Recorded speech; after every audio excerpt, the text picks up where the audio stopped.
한 사람은 점점 살이 찌고 한 사람은 점점 살이 빠져가시네. 아, 저는 이제 마음고생을 많이 해서 이제 고생 또 제2의 고생이 시작이죠. 또 다른 이제 챌린지니까. 이제 또 네네네. 그 물리적으로 이제 이 스튜디오뿐만 아니라 회사의 Y스트릿의 위치가 변하는 거죠. 층수는 안 변했나요? 올라가긴 올라갑니다. 9층으로 올라갑니다.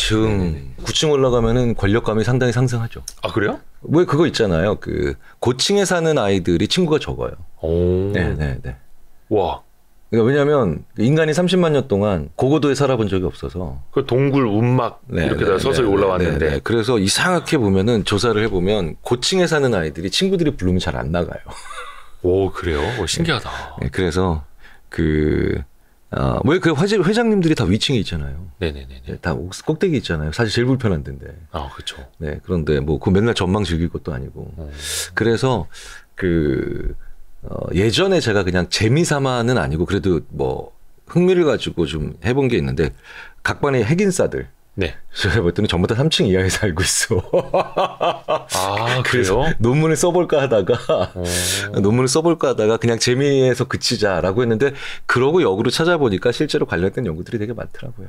뭔가 조금 더 수평적인 이동이 더 자유로울수록. 네. 고층에 살수록 친구들이 전화하면 잘 안 받고 잘 안 내려가고 그리고 또 친구들도 잘 안 부르고. 근데 저층에 살면은 친구들이 야 빨리 나와.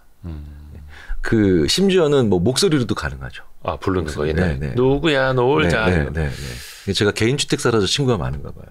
전 아파트에서 살아본 적이 없거든요. 아, 그러세요? 네. 와. 저는 친구들이 항상 이제 불러서 나갔거든요. 경이라 놀자. 그래? 하고 나갔는데. 요즘에는 그런 음율이라고 해야 되나? 아, 그렇죠. 네. 들어볼 수가 없죠, 이제는. 그렇네요. 네. 뭐 옛날 것이 무조건 맞는 건 아니지만 네. 친구들끼리 좀 쉽게 접근할 수 있다. 그러니까 좀 용이하게 서로 다 할 수 있다. 이게 좀 어렵다는 거는 좀 아쉬운 일이죠. 네. 오늘 좀 어떻게 보면 좀 비싼 얘기가 될 수도 있는데 접근성이라고 해야 되나? 뭔가 이거를 이제 즐길 수 있는 것에 대해서 좀 여쭤보려고 해요. 네. 그러니까 저희는 이제 뭐랄까 좀 행복하게 그리고 지속 가능성 있게 투자할 수 있는 방법 막 이거 많이 여쭤보고 있잖아요, 교수님한테. 오늘은 왜 그런 말 있지 않습니까? 천재는 노력하는 자를 이길 수 없다. 노력하는 자는 즐기는 자를 이길 수 없다. 근데 일단은 제 본론으로 들어가기 전에 이 말이 맞다고 생각하시는지 아니면 조금 어폐가 있다고 보시는지부터 좀 듣고 싶어요. 제가 이제 심리학자들을 뭐 다 대표할 수는 없죠. 대표할 수는 없는데 그 말을 조금 바꾸면 맞을 수 있고요. 예. 그 말 그대로는 좀 동의하기 어렵네요. 네, 일단 왜냐하면 천재가 뭐 노력하는 자, 뭐 즐기는 자 이게 좀 일 얘기하는 거잖아요. 그럴 수 있죠. 네, 대부분 일, 뭐 공부. 네, 일, 공부 일. 네. 그 일이 재밌으면 그 정신질환인데. 죄송합니다. 표현이 좀 그랬고요. 근데 어쨌든 이제 저희 인지심리학의 바로 이웃 분야가 이제 뇌과학이잖아요. 예. 이제 뭐 fMRI 같은 연구도 많이 하시는 분들이고, 뭐 저희도 이제 때에 따라서는 이제 협업을 많이 하는데 이런 표현을 많이 쓰죠. 아무리 뇌를 찍어봐도 일할 때 뇌가 즐거워하지 않는다. 학문적으로는 이렇게 표현합니다. 보상중추가 활동하거나 자극받지 않는다. 그러니까 보상중추가 뭐냐면 쾌감을 느끼는 거죠. 그러면 이제 뇌가 즐거워할 때는 언제냐? 맛있는 거 먹을 때, 사랑하는 사람과 키스할 때. 네네. 사실 그리고 다른 동물들도 마찬가지죠. 네. 물론 인간 하나 더 있죠. 네. 돈 받을 때. 네네네. 왜냐면 그 앞에 먼저 말씀드린 두 가지를 가능하게 하니까. 뇌가 그 자체로 즐거워하는 건 거의 없어요. 많지 않아요. 그런데 그래서 저는 일을 즐긴다는 표현을 좀 안 좋아해요. 간혹 근데 그런 분들이 있지 않나요? 네, 있죠. 일이 즐겁다. 이런 분들. 근데 제가 이제 이렇게 말씀드리죠. 소상공인 분들께서 나 요즘 일이 즐거워요. 라고 하면 제가 옆에서 뭐 이렇게 말씀드려요. 일이 즐거운 게 아니라 돈이 잘 벌리는 거죠. 나는 연구가 즐거워라고 하면 제가 동료 교수들한테 물론 그럴 수도 있겠지만 논문이 잘 써지는 거지. 연구 실적이 잘 나오는 거지. 그렇잖아요. 네네네. 네. 내가 유튜버인데 너무 요즘 일이 즐거워. 아니지 구독자가 느는 거지.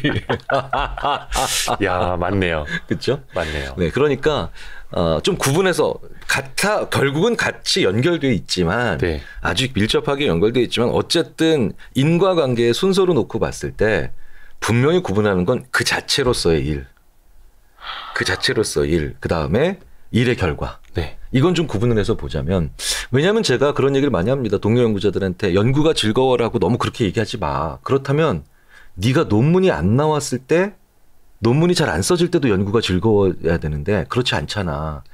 그러니까 그 이유를 네가 설명을 못하는 거야. 네가 연구가 논문이 잘 안 나올 때 왜 연구가 재미없지 이런 생각으로 또 가게 돼 있는 거고. 그러니까 자꾸 스스로 침체되고 오히려 난 이제 더 이상 연구가 맞지 않는가 봐라고 자꾸 얘기를 하죠. 직장 다니신 분들한테도 일은 재미없습니다. 예나 지금이나. 하지만 해내면 보람이 있는 거고. 네네네. 그리고 그 과정에서 받는 급여로 내가 돈을 받는 겁니다. 자, 그런데 네. 되게 재밌게도 즐기는 건 그래서 거의 없거든요, 인간이. 예.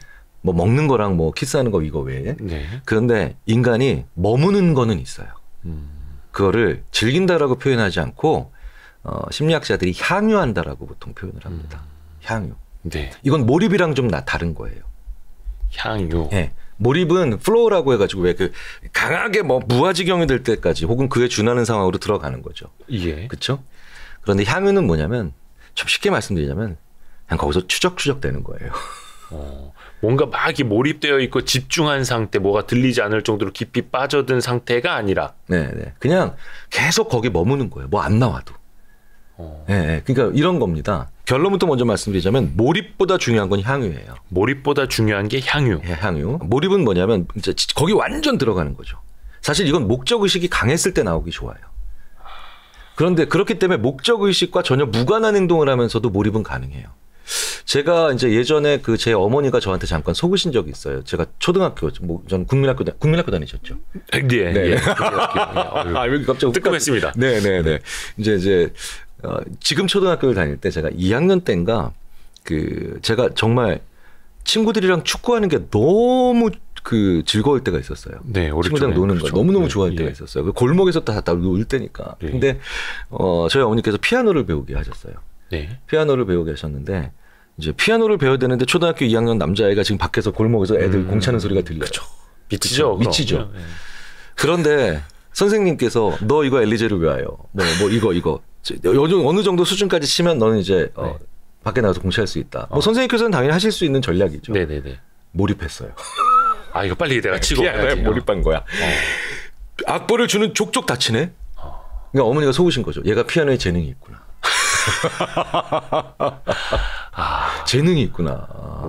근데 저는 축구를 해야 되겠다라고 하는 목적의식이 너무나도 강한 나머지 그것을 하기 위해서 빨리 지금 해치워야 되는 장애물로 피아노를 봤던 거예요.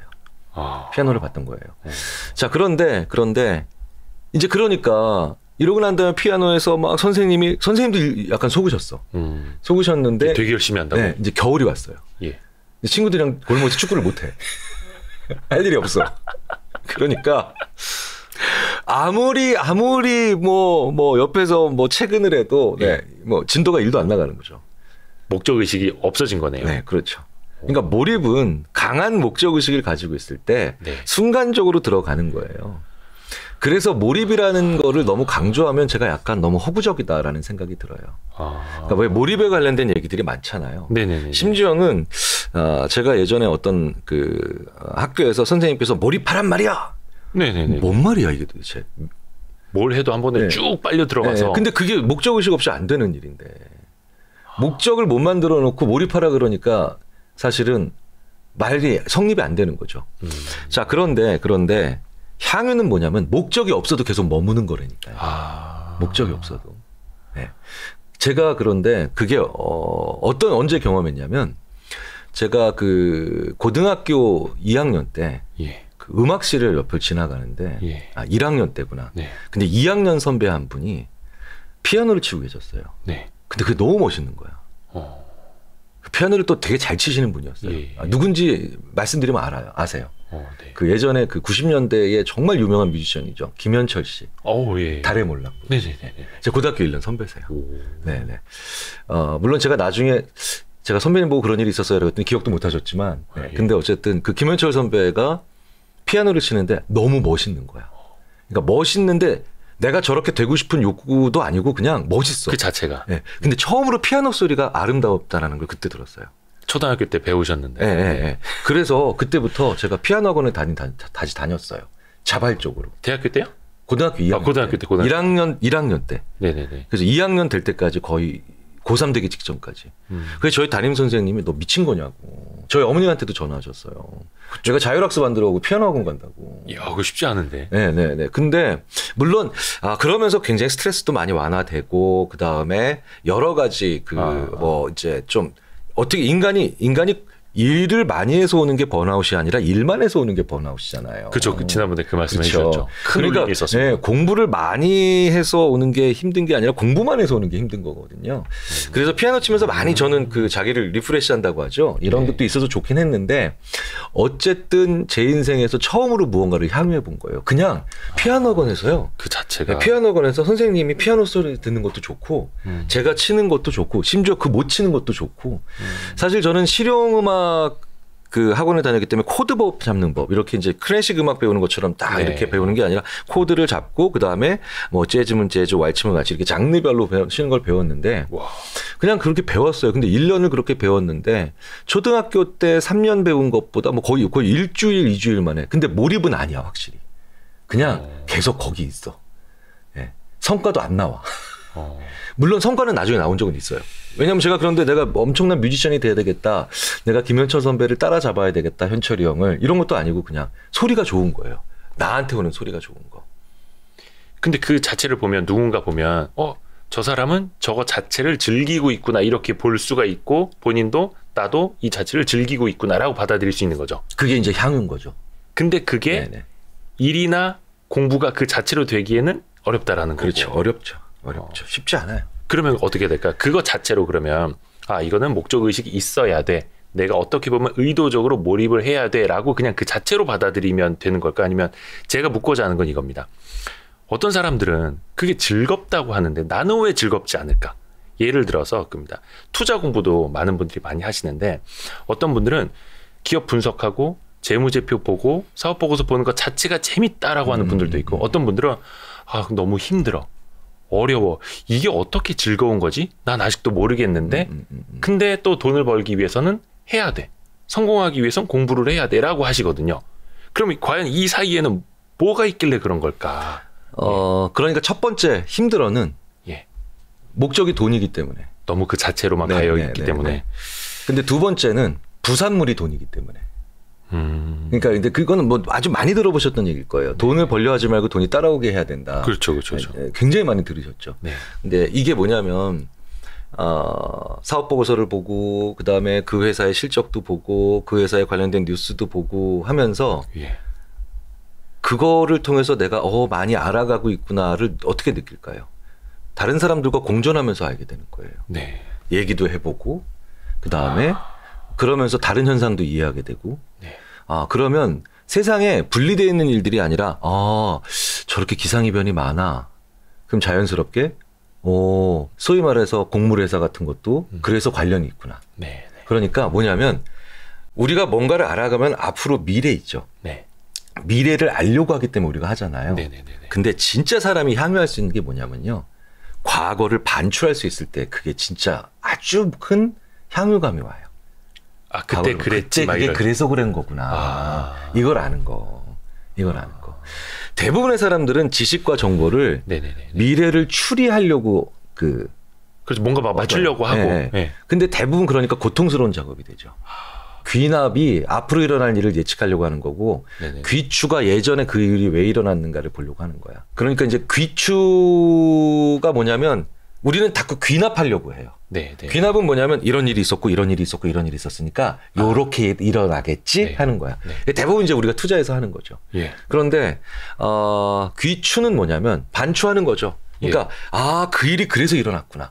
그 일이 그래서 났구나. 그 일이 그래서 일어났구나. 알아가는 거예요. 근데 되게 안 해요. 사람들이. 사실은 바둑 기사가 복기를 잘해야 그렇죠. 성공하거든요. 근데 그게 귀추예요. 주어진 사실을 놓고 그 전에 원인을 찾아가는 거죠. 네. 그런데 이 사람들이 복기를 너무 안 해. 복기를 안 하니까 귀찮죠. 앞으로도 힘들고. 그렇죠. 그러니까 자꾸 힘들어지는 거예요. 그런데 이렇게 귀추하죠, 복귀하죠. 그러면 그것을 어느 정도 내면화하게 되면은 계속 거기에 머물러 있어요. 성과가 안 좋았어도 머물러 돼 있어요. 배울 수 있는 게 있기 때문이죠. 중간중간 되돌아보고 이것이 나에게 주는 것도 한 번씩 의미를 좀 그쵸. 살펴보고. 그러니까 미래를 예측하려고만 하잖아요. 네네네. 자꾸 뭐 그래서 그래프를 보든 뭐 사업 보고서를 보든 뭐. 근데 굉장히 많은 경우에 사람은 나이 들어갈수록 자기가 걸어온 그 수많은 시간 동안 그 일이 왜 일어나는지를 모르는 채 계속 앞으로 나아가고 있기 때문에 그래서 다음에 오는 미래도 자신이 없는 거예요. 네. 과거 속에만 묻혀 살면 안 되죠. 안 되는데 네. 그런데 과거가 왜 그렇게 됐는지는 알아야 되죠. 그렇죠. 네. 여전히 우리는 그래서 꽤 많은 역사적으로 중요한 사실들에 대해서 그게 왜 그렇게 됐는지에 대한 국가적인 논쟁도 우리는 치르고 있지 않나요? 많죠. 왜 우리가 일제 강점기를 맞이해야 됐는지, 왜 우리나라에서 전쟁이 일어났는지, 왜 우리는 그런 시기를 거쳤는지, 왜 IMF가 왔는지에 대해서 지금도 끊임없이 논란이 있잖아요. 네. 그게 왜 그러냐면 우리 하나하나가 그것에 대해서는 자기 반추가 없기 때문이에요. 하나하나가. 만약에 우리 국민들이 우리 사회가 그건 이렇게 돼서 온 거야. 물론 확고부동한 게 아니라도 자기만의 어떤 과거 지금 있는 사실에 기초해서 예전의 사실을 이해할 수 있다라고 하는 노력들을 했다면 네. 사회가 이렇게 계속 같은 이슈로 괴로워하진 않겠죠. 네네. 그런데 향유할 수 있는 것 중에 조건 중에 하나가 바로 뭐냐면 그때 그래서 이게 이렇게 됐었던 거구나를 스스로에게 납득시킬 수 있는 거예요. 네. 그런데 사업 보고서를 보면서 그러니까 앞으로 가장 수익률이 좋은 기업은 어떤 곳일까만을 계속 보기 시작하면 그 작업은 고통스러워지게 되는 그래서 거죠. 이 주가가 오를 거야 내릴 거야 오르면 얼마나 오를 거야 그래서 이걸 사야 돼 저거 사야 돼 이것만 하다 보면은 괴로워지는 거고. 네. 재미도 없죠. 재미도 없죠. 네. 그런데 그 일이 왜 일어났는가에 대한 이유를 납득하고 사실은 그게 차곡차곡 쌓여가면 네. 제가 또 말씀드리잖아요. 첫 번째 출연 때 말씀드렸던 자기 이론과 자기 철학이 된다는 것에 상당히 도움이 많이 되죠. 그래서 제가 강의를 드릴 때도 많이 드리는 말씀이 제가 뭐 기업에서 임원 강연 많이 하는데 네. 정말 많이 하는데 사실 되게 웃기죠. 그 기업에서 그 임원분들이 그 일을 제일 많이 해본 분이고 그렇죠. 저보다 10,000배는 조직 생활을 해보신 분이고 네네네. 저보다 몇천 배 인더스트리의 특징을 알고 계신 분들인데 그럼 제가 솔직히 거기 가서 뭘 알겠어요. 그냥 오늘부터 지금부터 제 얘기를 들으시고 그냥 네. 새로운 정보를 들을 수 있는 건 아무것도 없으니까 그때 그 일이 그래서 일어났구나. 네. 그 성공이 그래서 가능했었구나. 그 실패는 그래서 발생하였던 거였구나. 라고 한번 반추해 보시는 기회로 삼으시면 어떨까. 경험은 저보다 훨씬 더 많이 가지고 계시니까 네네. 그 경험의 이유를 한번 찾아가 보시는 시간이 되시면 어떨까. 라고 말씀을 드려요. 네. 그렇게 해야 그 안에서 본인이 해온 것도 다시 한번 떠올리게 그렇죠. 되고 네, 그게 네, 또 네. 향유하면서 그렇죠. 의미를 갈 수 찾는 있는 거예요. 그 자체로서 의미를 찾는 거죠. 의미를. 그래서 돈이 목적인 건 당연히 중요하죠. 저도 돈 좋아해요. 저는 돈 중요한데 문제는 그렇게 앞에 있는 돈만 계속 보고 가게 되면 네. 그 뒤에 있는 것들이 정리가 되지 않은 채 우리 가끔 이런 거 있죠. 컴퓨터를 쓰다 보면요. 최신형 컴퓨터를 썼는데 여전히 지난 20년 동안 그 수많은 폴더에 있는 것들이 정리 안 된 그 파일들은 네. 계속해서 어디 있는데 둥둥 떠다니는데 그렇죠. 매번 컴퓨터를 살 때마다 그냥 하드디스크만 옮겨놓고 네.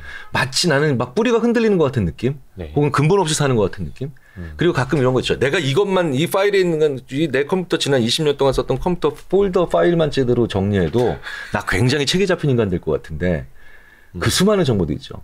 넣어놓고 읽지 않고 네. 완성하다가 없어졌고 심지어는 이건 되게 기발한 것 같은데 했는데 어디 있는지도 못 찾고 또 나중에 보면 내가 이런 걸 썼었나? 그렇죠. 네, 무수히 많은 정보들. 네. 그러니까 우리가 의외로 굉장히 많은 경우, 그러니까 우리가 수련한다라는 것 자체도 네. 왜 우리가 이제 너무 돛닦는다라는 표현을 하지만 상당 부분 그 과거를 반추해주는 그런 기능이 있죠. 그 추억을 곱씹는 거다. 이게 단순히 그런 것과는 전혀 다른 이야기예요. 이야기예요. 그거를 충분한 양을 하고 충분한 양을 해서 충분히 내가 과거에 대한 이유를 알 수 있으면 그러면 이제 뭡니까? 내가 자신감도 생기고 그리고 어느 정도는 나에 대한 믿음이 생기겠죠. 그러면 다시 무언가를 경험할 때 어떻게 되겠어요? 이건 이렇게 되겠구나라고 하는 자기 생각이 생겨요. 그러면 다시 또 틀릴 수 있겠죠. 그럼 고쳐져요. 왜 많은 사람들이 그렇게 그 그래프만 보고 있느냐? 자기 생각이 없으니까 그런 거죠. 그 교수님이 많이 이제 강조해 주셨는데 진짜 그 과정이 중요하다. 투자도 내가 성장해 나가고 그 여정을 즐겨야 된다라는 말씀 많이 해주셨는데 그러니까 어떻게 보면은 이제 너무 목적 의식 그 자체가 강할수록 그 현재를 향유하지 못하고 혹은 그 현재 내가 성장해 나가고 있는 과정도 즐기지 못하고 괴롭게 느끼는 약간 그럴 수도 있겠네요. 그러니까 그리고 더 중요한 거는 그러니까 어디에서도 즐거움이 없는 거야. 예. 저 같은 사람. 아니 왜 욕심만 많고 목적 의식은 강한데 이 현재는 아니에요. 즐기지 못하는. 이대호 기자님은 제가 다른 데 가가지고 제가 저 나이 때 가지고 있었던 그 성숙함의 한 10배는 가지고 계신 분이라고 그렇게 얘기를 해요. 아유, 감사합니다. 네네. 이건 결코 저한테 신발 사주셔서 제가 드리는 말씀이 아니에요. 예. 앞으로도 잘하겠습니다. 잘 신고 있어요. 잘하겠습니다. 네. 네. 제가 며칠 전에 어떤 분의 이제 북토크 콘서트를 갔어요. 근데 거기도 이제 주제가 재테크, 뭐 주식 이런 거였죠. 근데 많은 분들이 와서 물어보시는 게 직장 생활도 해야 되고, 근데 또 공부도 해야 되고, 남들처럼 뭐 사업 보고서 뉴스도 봐야 되고 너무 힘들다. 근데 그 강연을 해주신 분은 저는 이거 자체가 너무 재밌어요. 숫자 파보고 재무제표 보는 게 너무 재밌어요. 그 자체로. 물론 이제 그분은 잘된 분이죠. 그리고 그 질문을 한 분은 나아가야 하는 분이 있고 목적 자체가 이제 돈에 있을 수밖에 없고 근데 대부분의 분들이 그렇게 또 생각을 하시는 것 같아요. 어떻게 보면 이제 말씀해 주신 것처럼 결과적으로 잘 됐으니까. 수익이 많이 나니까. 투자가 잘 됐으니까. 그래서 더 재밌을 수도 있겠고. 그거를 좀 빨리 틀을 좀 잡아가야겠네요. 그 재미라는 것이, 그러니까 심리학에서 재미라는 것이 무언가를 이제 굉장히 오랫동안 그 연구를 해왔죠. 네. 근데 사실 재미는 아까 말씀드렸잖아요. 즐거움과 재미를 동일시할 수는 없어요. 즐거운 건 말 그대로 그 자체로 즐거운 건 뭐 맛있는 거 먹을 때 이 정도 몇 개 외에 그거에 몇 개 없으니까. 근데 재미는 좀 다르죠. 제가 강연에서 자주 드리는 말씀이 일을 할 때도 뇌가 즐거워하지 않는데 보상 중추가 자극받지 않는데 게임할 때도 뇌가 즐거워하지 않아요. 게임할 때도 뇌가 그렇게까지 보상 중추가 크게 자극받지 않아요. 쾌감을 안 느껴요. 네. 근데 게임할 때 막 몰입해서 하잖아요. 심지어는 열심히 하잖아요. 네네. 왜 그러냐면 훨씬 더 촘촘히 피드백이 오기 때문이에요. 그때. 칼 한번 휘두를 때 피드백 오고 그렇죠. 막 이런 식으로. 그러니까 어떤 게임도 피드백을 제거하면 사람들이 오래 하지 않습니다. 피드백이 없으면 오래 하기 힘들어지는. 게임할 때 스코어 창 지우면 아무도 안 해요.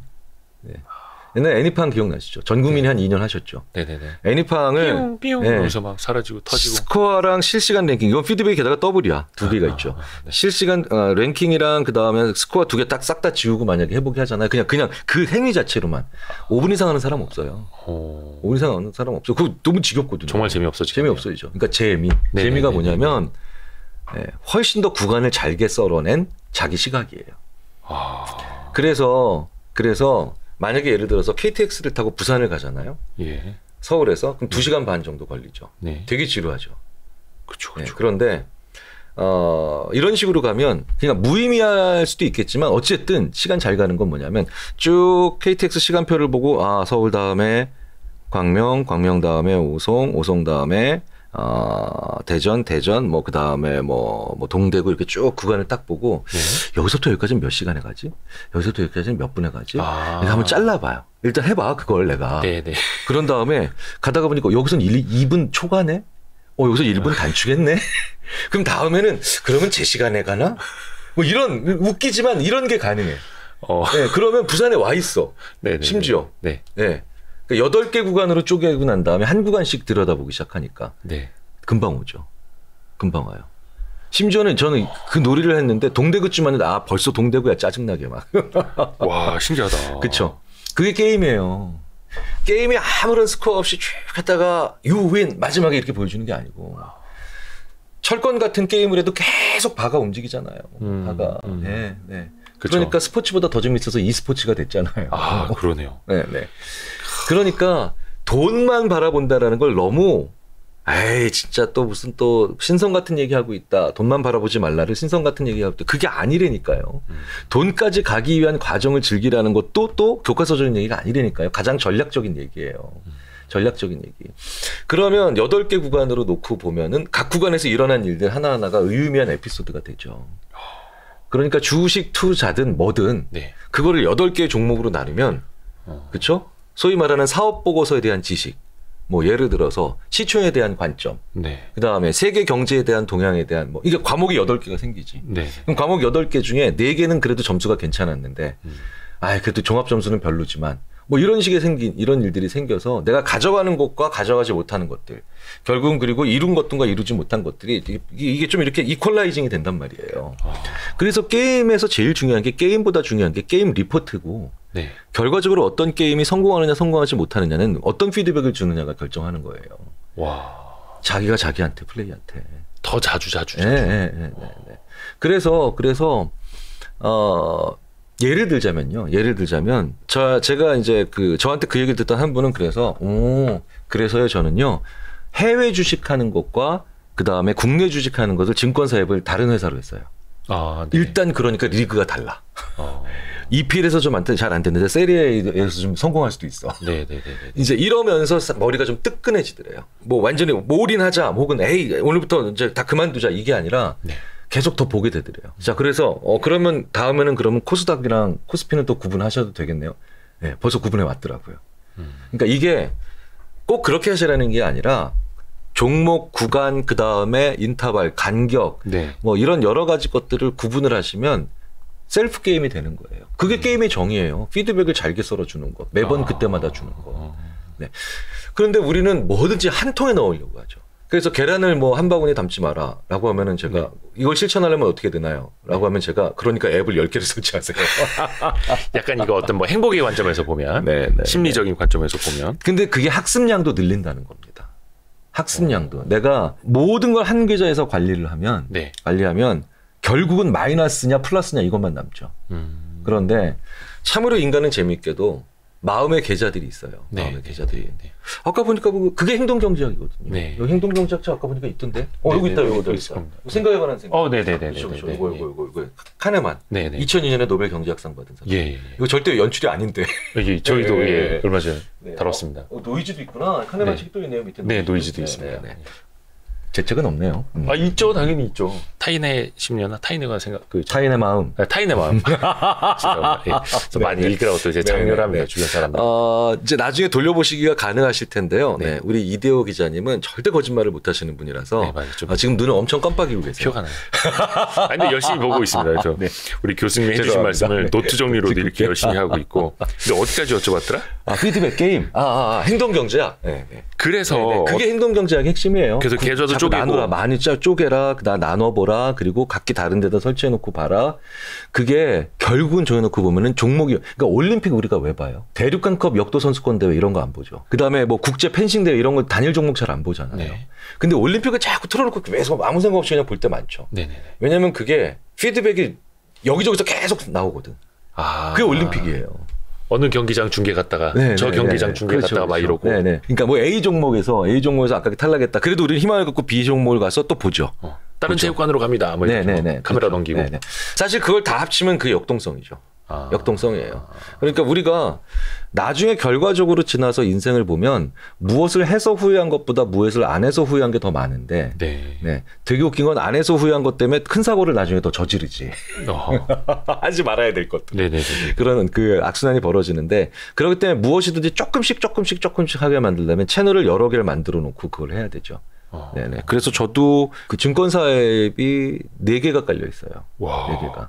아니 뭐 교수님은 원체 큰 손이시니까. 큰 손이라뇨. 큰 손이 아니지. 저는 진짜 다수의 작은 손. 그러니까 합치면 큰 손인가? 그럼요. 큰 손이죠. 그러니까 뭐 저는 뭐 이제 2주씩, 3주씩 가지고 있는 회사가 무수히 많으니까요. 무수히 많으니까. 근데 제가 그때 한번 말씀드렸잖아요. 그래서 내가 그 회사 주식 2만 원짜리 주식을 3주를 사서 6만 원인데 그렇게만 해도 그 회사 봉사 앞을 지나갈 때는 고개를 빳빳이 들게 된다. 더 관심이 더 많아진다. 그러니까요. 그러니까 저는 그 회사에 대해서 말하고 얘기하고 더 알게 될 수 있는 권리를 얻은 거죠. 얻게 된 거죠. 저는 그렇게 얘기를 해요. 얘기를 하거든요. 그러니까 그걸 그러니까 사람들은 재미라고 생각하면 뭐야 건성으로 한다는 거야 이런 뜻으로 생각해요. 그런데 진짜 고수인 사람들은 재밌어서 한다고 하잖아요. 그럼 그 사람들은 건성으로 하는 게 아니죠. 끊임없이 뇌를 따끈따끈하게 만들어서 유지하는 거죠. 그게 향유. 엄청난 무슨 뭐 몰입으로 엄청난 수익을 내는 게 아니라 그런데 그런 점 같은 조직들이 저는 진짜 점이지만 우리한테는 그 사람들한테는 하나의 점이 하나도 우리한테는 큰 것들인 경우가 많죠. 그런 대가들은 대가급들은 그런데 그 사람들한테는 여전히 계속 작은 점들이자 섬들인 거예요. 그런 일들이 향유가 다 좋은 게 좋은 거고 뭐 몰입은 다 나쁜 거고 이런 건 아닙니다. 물론 이제 그 몰입에 대한 환상을 우리가 버리자는 것뿐이죠. 어떤 과정을 거치느냐 그 차이일 수 있으니까요. 물론 이제 어떤 분들은 괴로워도 집중을 해서 목적 의식을 갖고 몰입을 해서 뭘 해내는 분들 그러다가 맨 마지막에 쾌감을 느끼는 또 그걸 또 좋아하시는 분들도 있을 수 있는 거고요. 그렇죠. 그것도 이제 방법의 차이니까. 아 집중 얘기 나왔으니까 요 여쭤봐요. 그렇지. 이제 그러면 자연스럽게 멀티태스킹 얘기가 나오시겠다. 그렇죠. 제가 미리 또 살짝 언질 드렸는데 왜냐면 저도 많이 이제 그 고민을 하는 지점이기도 해요. 또 현대 사회 많은 분들이 겪고 있는 일종의 고통일 수도 있을 것 같아요. 멀티태스킹인데 이게 지금 인터넷 시대, 모바일 시대, 스마트폰 시대 되면서 각종 동시에 내가 할 수 있는 기술적인 환경이 굉장히 좋아졌잖아요. 또 반대로 말하면 그 기술적인 환경에 내가 더 많이 노출이 되면서 동시에 많은 정보를 처리해야 하는 상황에 와 있고 업무하시는 분들, 직장인들도 인터넷창 여러 개 띄워져 있고 메신저 여러 개 띄워져 있고 스마트폰 옆에서 막 울려대고 있고 이 환경 이게 업무나 뭐 일 처리할 때 과연 효과적일까? 좀 어떻게 보세요? 멀티태스킹 이게 뭐 인지심리학의 결론은 뭐 한결같죠. 멀티태스킹은 이렇게 얘기해요. 그냥 데블 악마다. 하지 마라. 네. 이게 기계면은 멀티태스킹이 잘 되는 게 듀얼 프로세서면 가능할 수 있죠. 그렇죠. 이쪽에서도 돌리고 이쪽에서도 돌리고. 좋은 성능 자랑할 수 있는 건데. 인간은 근데 싱글 프로세서라서 안 돼요. 하시면 안 돼요. 공개된 강연에선 제가 이런 얘기 드린 경우가 있어요. 껌을 씹으면서 단어를 외우면 껌을 씹지 않은 일반적인 상태에서 단어를 외울 때보다 암기력이 더 떨어진다. 그래요? 네, 그 정도예요. 네. 그러니까 껌을 씹는다는 건 자동적인 행위인데 그것조차도 멀티태스킹이라는 거죠.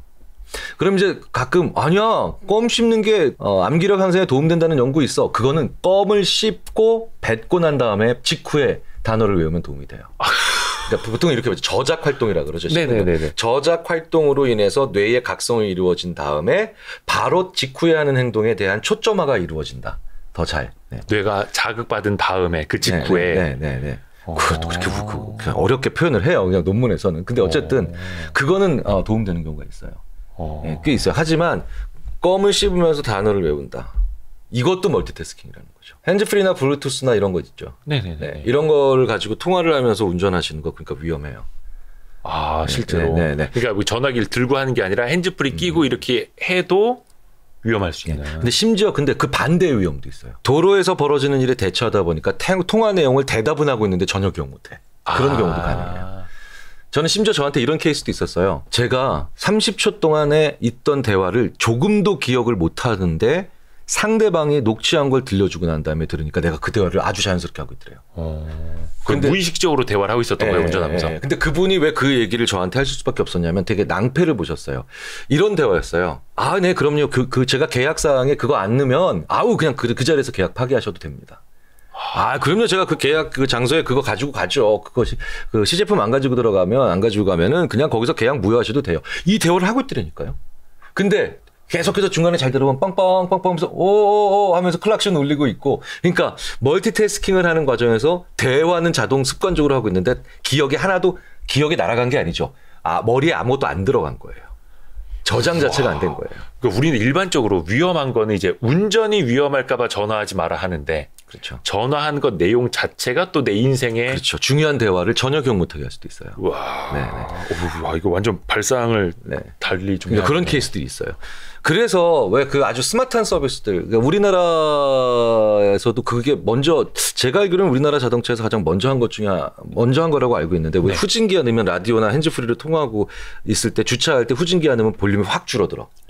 그런 게 바로 뭐냐? 기술적으로는 되게 쉽죠. 그러니까 기어와 센서를 연결해 놓기만 하면 되니까 볼륨을. 그런데 그게 사고율을 굉장히 줄여요. 집중할 수 있죠. 뇌한테 순간적으로 너 멀티태스킹 하지 마. 라고 신호주는 거거든요. 이 지점에서 갑자기 느껴지는 게 이제 음악 듣고 가다가 주차할 때쯤 되면 후진할 때 대부분 라디오나 음악을 끄죠. 그런 분들이 많죠.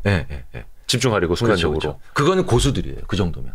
그래요? 그 정도면 고수들이에요. 그게 이제 주차를 잘 못해서 혼란스러운 거를 좀 차단하려는 하수가 아니고요? 아니요, 오히려 그러니까 안전장치를 걸어놓으니까. 본인 스스로 할 줄 아는. 진짜 고수들은 자기 자신을 안 믿어요. 진짜 고수들은. 그러니까 중수나 하수들이 내일 저 물건 꼭 가져가야지. 라고 이제 그 책상 위에 올려놓죠. 네네. 진짜 고수들은 내일 무조건 저 물건 회사에 가져가야 된다라고 하면 신발 안에 넣어놓죠. 신고 가요. 그러니까 진짜 고수들은 자기 자신을 잘 안 믿어요. 그러니까 상황의 힘을 이용하는 거죠. 상황의 힘을. 그런 상황의 힘을 이용한다라고 봤을 때 멀티태스킹도 굉장히 중요해요. 그러니까 중요한 투자하신다면서요. 네. 그런데 왜 5분 전에 책상을 안 치우냐는 거예요.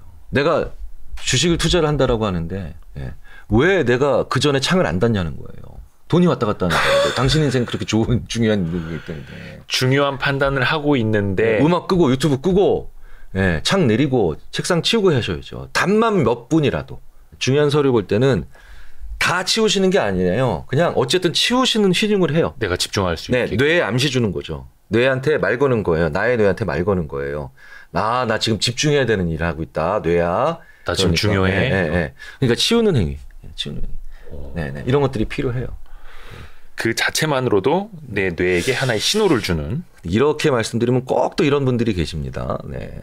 그 독서실 갔는데 1시간 내내 닦기만 하는 애들이 있어요. 공부한다고. 책상 정리만 하다 끝나는. 책상 정리만 하다 끝나는 친구들이 있어요. 네. 그러면서 이제 또 재미있는 말꼬리를 잡으시는 분들이 계신데 이거 사실 또 재미있는 거죠. 생각해 볼 수 있는 일이잖아요. 그렇죠. 그런 사람들은 또 뭘까요?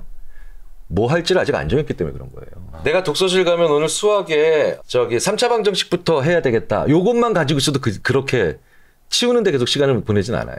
중요한 거를 아직 내가 정하지 못해서 그런 행위가. 그 없이 가기 때문에 그건 그러는 거예요. 네. 그러니까 이제 종합하자면 자 오늘 내가 첫 번째로 해야 될 일, 두 번째로 하는 일 다음에 세 번째로 만약에 앱을 오픈해서 열고 그 다음에 뭐 컴퓨터 화면을 끄고 내가 평상시에 생각했던 그 주식에 관련된 투자 여부를 결정한다. 네. 이렇게 첫 번째, 두 번째, 세 번째, 네 번째 정해놨다고 치자고요. 네. 네. 그러면 이제 치우기만 하는 건 아니죠. 네. 근데 어쨌든 그러면 첫 번째, 두 번째 행동은 그래도 어느 정도 좀 익숙한 일이니까 해놨다 치고 나중에 치워. 살짝 치우고 또 그걸 해. 그리고 다시 다른 일을 하는 거죠.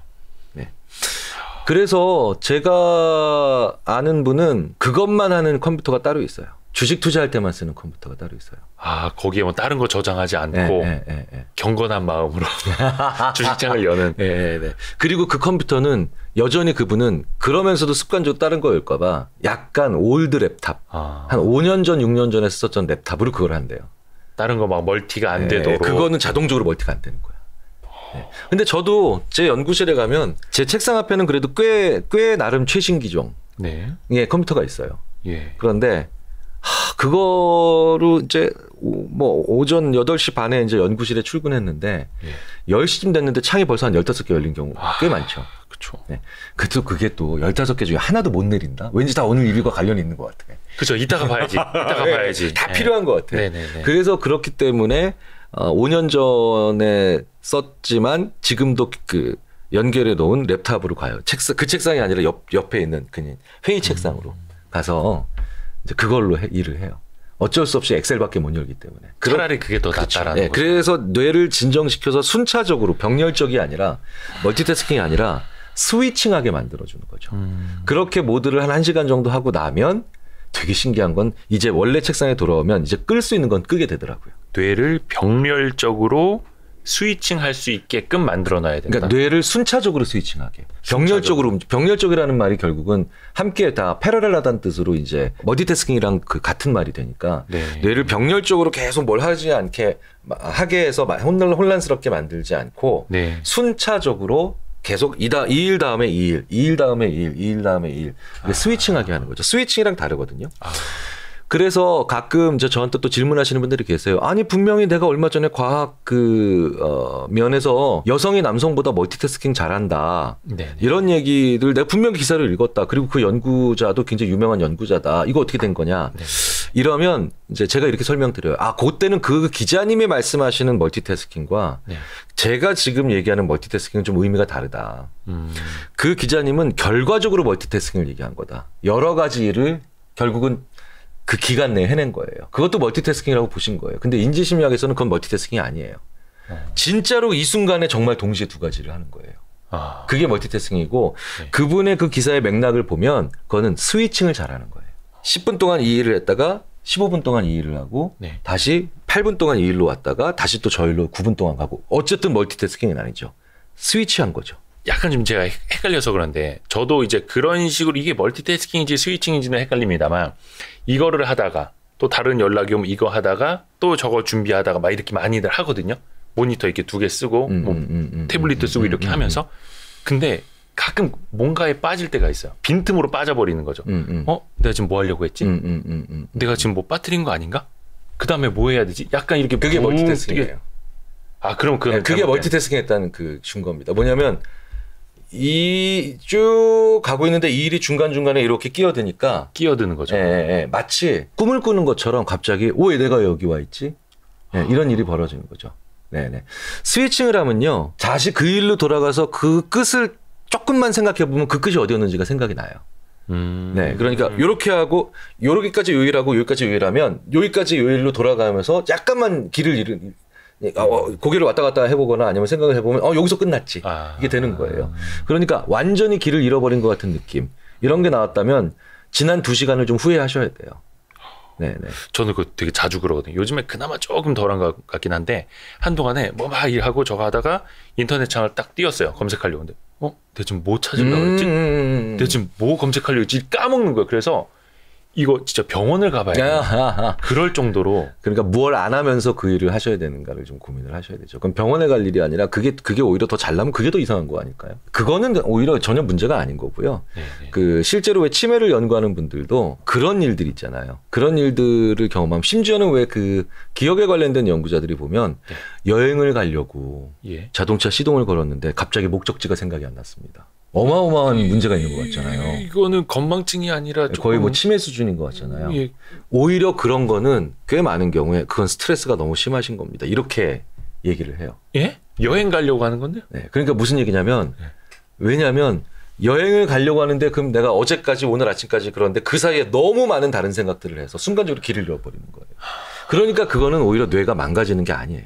그럼 뇌도 좀 혼란에 빠질 수 뇌를 있다. 그냥 혼란시킨 거예요. 그런데 오히려 이런 증상은 아주 노련한 그 상담심리학자들이나 아니면 이제 노인분들이나 이런 어르신들 많이 주로 대하시는 노련한 상담심리학자나 뭐 사회복지사 선생님들 혹은 뭐 정신과 전문의 노련한 분들은 오히려 그런 행동은 좀 스트레스가 많으시네요. 한꺼번에 너무 많은 생각을 하시네요.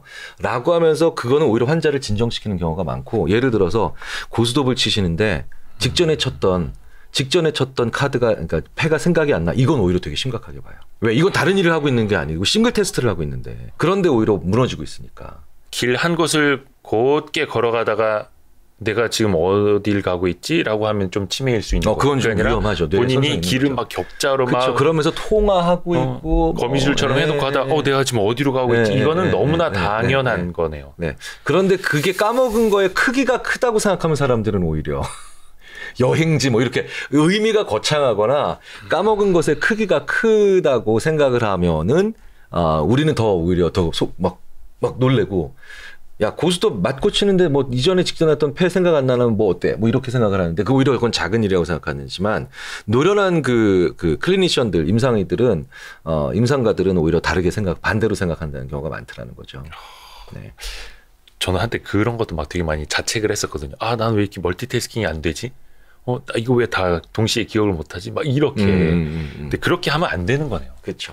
그러니까 아까 그 말씀하셨던 내가 그 30초가 전혀 기억이 안 난다라고 했던 분도 결국은 저의 뇌에 무슨 종양이 자라고 있는 게 아닐까요? 라고 놀라서 저한테 오셨던 거예요. 저 솔직히 최근에 건강검진할 때 뇌 MRI 찍었거든요. 작년에도 찍었고 올해도 찍었거든요. 그러니까 그러니까 과잉진료지. 그러니까 별 문제는 없다고 항상 나와서 다행이긴 한데 불안한 거예요. 나는 왜 이걸 또 기억을 못했지?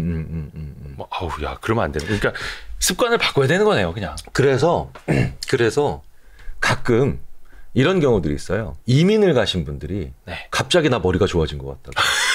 왜냐하면 멀티태스킹이 불가능해. 우와. 상황이 너무 낯서니까 어쩔 수 없이 왜 어느 다른 문화, 뭐 다른 동네 가서 살기만 해도 낯선데 그쵸. 문화가 완전히 바뀌면요. 갑자기 이런 얘기 많이 하시거든요. 내가 어린애가 된 것 같아. 그러니까 우리가 어른들이 하는 못된 습관 중에 하나가 야 이러면서 이것저것 하는 게 멀티태스킹이잖아요. 네. 근데 갑자기 그래서 야 다 기억나. 엄청 집중하게 되고. 나 그래서 이미 공기가 좋은 데 가서 머리가 좋아졌나? 막 이렇게 얘기를 하시는 분들이 계신데 맞네요. 그게 순간적으로 나의 마음 상태에서 추호도 멀티태스킹을 못한다라고 하는 자기 암시가 있기 때문에 그렇게 되는 경우도 있죠. 야, 신기하다. 중요한 일 할 때 저는 심지어 그러니까 왜 그 있잖아요. 왜 뭐 매도 버튼을 눌러야 되는데 매수 버튼 누르고 반대로 또 매수 버튼 눌러야 되는데 매도 버튼 누르고 네네, 실수. 뭐 공 하나 더 붙이고 막 이런 막 유명한 그런 막 비극들 있죠. 네네네. 그거 다 샌드위치 먹다가 뭐 아니면 뭐 유튜브 보다가 그쵸? 예, 옆에 있는 친구랑 어제 갔던 가게 얘기하다가 예. 그러니까 이거 있잖아요. 야 좀 가만히 있어봐. 나 이거 좀 하고 이게 되게 중요한 말이에요. 왜 제가 이 말씀을 드리냐면요. 정말 많은 그 분들이 저한테 와서 이렇게 얘기하기도 해요. 제가 얼마 전에 들어온 신입사원 한 사람 때문에 고민이 많다고. 네네. 그래서 제가 왜요? 뭐 일을 열심히 안 하시나요? 그 신입사원분이 일 되게 열심히 합니다. 네. 동기부여 잘 돼 있고요. 그럼 제가 또 능력이 좀 떨어지나 보죠. 능력도 굉장히 출중한 친구입니다. 네. 일도 열심히 하시고 자세도 훌륭하시고 능력도 있으시고 성품도 좋으신 분인데 근데 그분이 뭐가 문제예요? 근데 일을 해오면 제가 어딘가 펑크가 나 있어요. 일을 못 해요. 그런데. 네. 그러니까 본인도 미치겠고 저도 근데 선배로서 해줄 말이 없어요. 뭐라도 이 하는 건데 문제가 있으면 내가 지적이라도 할 텐데. 그게 대부분 그것도 멀티태스킹이에요. 네? 그 신입사원이 뭔가를 열심히 하는데 계속 동시에 여러 가지를 하고 있기 때문에 어디선가 일이 퐁하고 펑크가 나서 난처로 선배한테 가져오는 거예요. 그럼 뭔가 하나만 오롯이 집중해서 할 수 있게끔 하나만 시켜라. 그렇죠. 혹은 그러니까 그때 오히려 더 격려하고 그래도 더 열심히 해봐. 그럼 될 거야 라고 하니까 더 열심히 멀티태스킹을 하는 거야.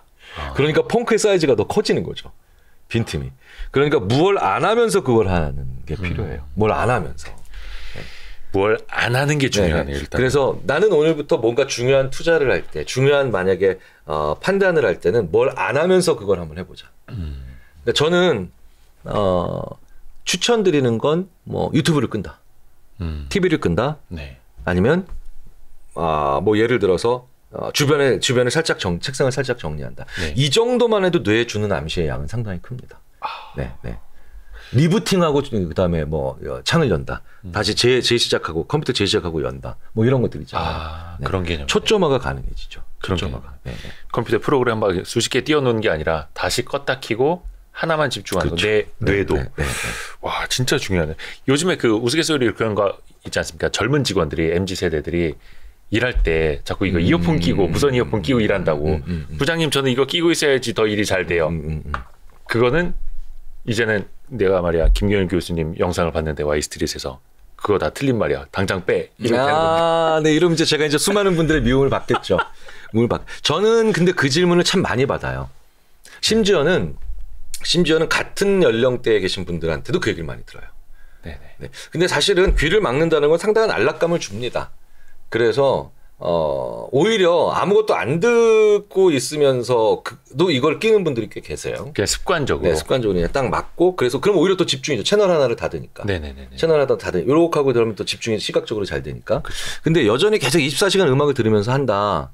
그건 사실 그건 문제가 있어요. 그러니까 뭐를 듣느냐에 뭐 예를 들어서 화이트 노이즈 나 이런 것에 준하는 음악들. 그러니까 거의 이제 그러니까 노래 말고 노래는 아니에요. 그러니까 실제로 연구가 있었거든요. 네네네. 노래일수록 노래는 말이 들어가니까 가사 예. 네, 중간중간에 의미 처리를 하잖아요. 그 따라하게 되고. 네, 그러니까 노래는 일단 최악. 그런데 이제 왜 소위 말하는 이제 그 화이트 노이즈 하는 백색 소음 같은 거. 이런 거는 상당히 오히려 집중 효과가 있죠. 왜냐면 거기다가 주의를 줄 수가 없으니까. 네. 그러면 그 중간이 뭐냐면 이제 가사가 없는 그냥 연주 음악들. 네네네. 하지만 연주 음악들 중에 대부분의 음악은 여전히 이제 거기다 주의를 두게 만들죠, 조금씩. 네, 그래서 중간중간에 마찬가지로 껌처럼 중간중간에 음악을 좀 들으시고 뇌를 또 이전의 일과 구분되는 일이야. 네, 그러니까 저는 이제 어떤 식으로 하냐면 만약에 지금까지 논문을 썼어요. 네. A 주제에 대한 논문을 썼는데 다음에 칼럼을 하나 써요. 그러면 근데 원래 제일 좋은 건 그 중간에 나가서 좀 걷다 오는 거예요, 복도라도. 예. 그거 되게 긍정적 도움이 많이 되거든요. 근데 그걸 할 수 없는 그런 환경이에요. 네. 열차 안이라든가 아니면 이동이 좀 불편한 곳이야. 그러면 저는 음악을 한 3, 4분 듣고 그럼 뇌에서 이제 다른 일을 하는 거겠구나. 이제 다음 페이지로 넘어가는구나. 이렇게. 그렇게 할 때는 있죠. 그런데 그럼에도 불구하고 계속 끼기만 한다. 그건 안 좋은 거고요. 그러면 질문을 그런데 그렇게 끼는 직원 때문에 안 되겠다. 너무 힘들다라고 했을 때 그 사람한테 그게 습관된 일이잖아요. 네네. 습관을 고치는 게 얼마나 고통스럽겠어요. 힘들죠. 거기서 뭐 확 빼버릴 수도 없고. 그렇죠? 요즘 동물은 큰일 나죠. 네, 사이도 안 좋아질 수 있고. 네네. 그래서 차라리 그때는 이거는 이제 멀티태스킹과 좀 무관하게 설득의 문제인데 이해를 할 때만큼은 빼달라고 얘기를 하시는 게 더 좋죠. 빼고 일하라는 게 아니라 이 작업만큼은 중요하니 빼고 하십시오. 거기에는 동의를 하라고 얘기를 하시면 상대방으로 하여금 습관화된 일들 중에 습관화된 일인데 절대로 넌 뭐뭐 하지 마라. 언제든지 언제나. 그거 어떻게 얼마나 힘들겠어요. 그리고 무리한 요구죠. 그러니까 상대방에게 최소한 이 일할 때만큼은 이 두 가지 형태의 일을 할 때만큼은 반드시 빼고 해라. 그렇죠. 뭐 회의하고 있을 때 끼고 있으면 안 되니까. 그렇죠. 그건 뭐 당연히 상식적인 거니까요. 회의할 때만큼은 빼고 있어라. 그다음에 뭐 예를 들어서 뭐 시공사와의 계약 문건 할 때라든가 뭐 이런 거 있죠. 특정한 형태의 일을 그렇게 해서 좀 폭을 좁혀 나가는 너무 한꺼번에 큰 변화를 요구하시는 것보다는 그것들이 더 나은 거죠. 스스로에게도 마찬가지예요. 내가 왜 항상 이걸 끼고 있지? 라고 해서 힘들어하시는 분들한테도 이제부터는 절대 끼지 말자라고 해봤자 좌절만 옵니다. 난 그래도 끼고 말았어. 왜? 인간이 지쳐 있으면 바로 다 습관이 나오거든요. 또 막 불안해질 수도 있고. 열받아 있을 때 또 습관 나오거든요. 열받았을 때. 그러니까 결국은 또 자기를 믿지 못하는 결과만 일어나니까 요구할 때만큼은 안 한다. 일단은 그거를 해놓고 조금씩 벌려나가고 넓혀나가는 게 더 나은 방법이에요. 그래도 최근에 어떤 분한테 들었는데 그거는 한 일을 끝내고 다른 일로 가기 전에 본인이 좋아하는 음악 한 곡을 듣고 간대요. 이렇게. 그러니까 이 단절감을 주는 거예요. 단절감. 저는 그거 보고 되게 멋있다라고 생각을 했는데 그게 업무 효율이나 머리를 정리하는데도 큰 도움이 되는 거예요. 그렇죠. 근데 저도 방금 전에 그렇게 얘기했는데 왜 저한테 멋있다는 표정을 안 지어주죠? 그분만. 저는 저 교수님한테 되게 새롭게 뭔가 깨닫는 것들이 굉장히 많거든요. 근데 주변에서 보면은 그 사람들이 막 떠오르는 거죠. 그렇죠. 사례가. 내가 그때 그걸 왜 캐치하지 못해? 그냥 특이한 사람이네. 근데 그게 어떻게 보면은 사람의 뇌에 좋은 자극을 주는 장치였던 것들. 그런 걸 만들어야. 그러니까 역추론하는 거예요. 방금 전에 말씀드렸던 미래를 자꾸 알려고만 하는 게 아니라 무슨 일 그게 올라갈까 내려갈까 그다음에 어떤 일이 벌어질까 안 벌어질까 우리는 늘 이 얘기만 하지만 그때 그게 그래서 그렇구나. 이거 우리 떠오르죠. 이런 것들이 굉장히 살아가면서 사람들이 수시로 해야 되는 행동 중에 하나입니다. 귀납이 앞으로 일어날 일을 예측하려고 하는 거고 귀추가 예전에 그 일이 왜 일어났는가를 보려고 하는 거야. 그러니까 이제 귀추가 뭐냐면 우리는 자꾸 귀납하려고 해요. 귀납은 뭐냐면 이런 일이 있었고 이런 일이 있었고 이런 일이 있었으니까 요렇게 일어나겠지 하는 거야. 대부분 이제 우리가 투자해서 하는 거죠. 그런데 귀추는 뭐냐면 반추하는 거죠. 그러니까 그 일이 그래서 일어났구나. 그 일이 그래서 났구나. 그 일이 그래서 일어났구나. 알아가는 거예요. 근데 되게 안 해요. 사람들이. 사실은 바둑 기사가 복기를 잘해야 그렇죠. 성공하거든요. 근데 그게 귀추예요. 주어진 사실을 놓고 그 전에 원인을 찾아가는 거죠. 그런데 이 사람들이 복기를 너무 안 해. 복기를 안 하니까 귀찮죠. 앞으로도 힘들고. 그렇죠. 그러니까 자꾸 힘들어지는 거예요. 그런데 이렇게 귀추하죠. 복기하죠. 그러면 그것을 어느 정도 내면화하게 되면은 계속 거기에 머물러 있어요. 성과가 안 좋았어도 머물러 돼 있어요. 배울 수 있는 게 있기 때문이죠.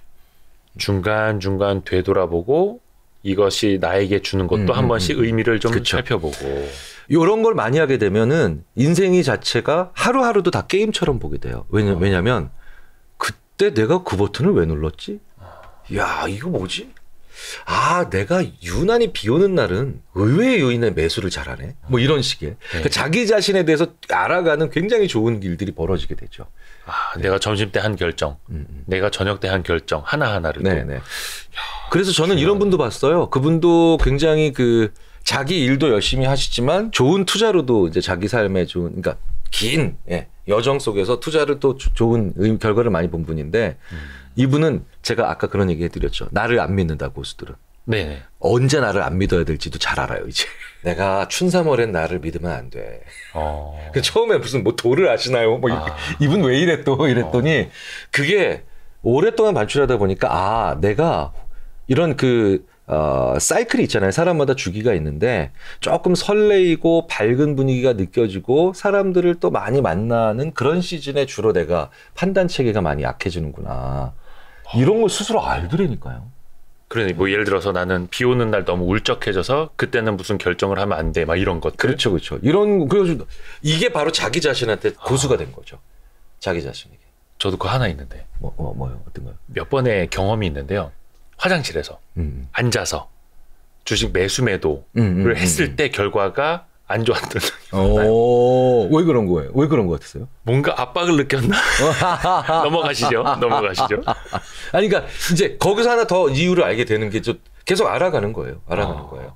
그러니까 저도 그래서 요 정도 있어요. 아직도 이유를 모르는데 네. 연구실에서는 논문만 써주고 집에서는 칼럼만 써줘요. 근데 일종의 뭐 루틴이 된 건가요? 그렇죠. 그러니까 그게 사람이 그만큼 상황적인 변수에 강하게 영향을 받는다는 겁니다.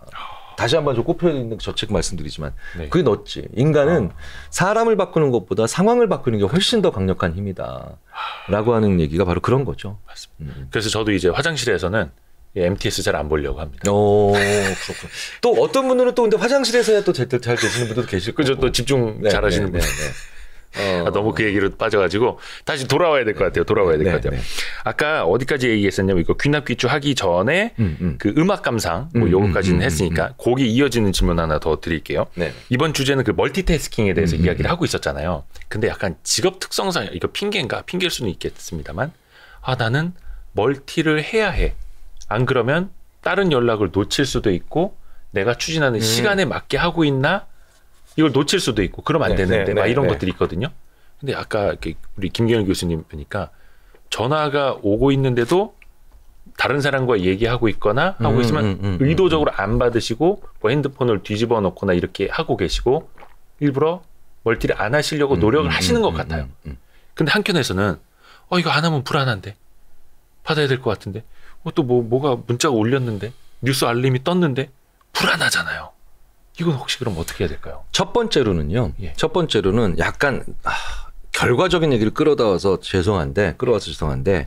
그게 왜 불안하냐면요. 네. 첫 번째로는 어쨌든 그럼에도 불구하고 순차적으로 일을 열고 해놓고 하나씩 쳐나가는 게 더 아웃풋이 좋다라고 하는 경험이 그 양 자체가 적어서 그래요. 그러니까 뭐냐면 제가 오늘 이제 여기 오기 전에도 이제 있었던 일인데 아침에 딱 일어났는데 오늘 이제 이 Y스트리트에 오기 전에 네. 원고 하나를 보내야 되고 그다음에 여기서의 원고는 기고문 하나 그다음에 언론사 칼럼 하나 그다음에 왜요? 그거 진짜 쉽지 않은 일인데 그걸 오전에 포럼에 이제 요약문 하나 포럼에서 요약문 하나 그다음에 학과 업무 서류 처리할 때 한 7개 뭐 이런 몇 가지가 있었어요. 네, 쭉 생각하니까 불안하죠. 그렇죠. 불안하죠. 그리고 다 오전 내에 처리해야 되고 막. 네. 그런데 그 불안을 이겨낼 수 있는 힘이 바로 뭐냐면 예전 경험이에요.